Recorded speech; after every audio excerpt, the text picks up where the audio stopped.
Kwa hiyo hawa walioua watu wataenda misikitini na makanisani kutubu dhambi zao. Watatubu dhambi zao na Mungu atawasikia. Naye atawahurumia, si ndio? Si ndivyo dini inavyosema? Maana inasema dini kwamba hata dhambi yako ikiwa nyekundu itakuwa nyeupe kama theluji.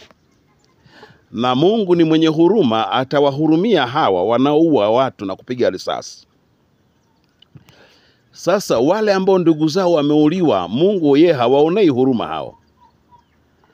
Atawaonea huruma wauaji au atawaonea huruma wale ambao ndugu zao wameuliwa? Hebu watu wa dini naombeni jibu hapo, mnijibu nipate kuelewa. Baba yenu Clemence Mwandambo, nimechoka mimi. Nachoka na dini zenu. Nimemaliza.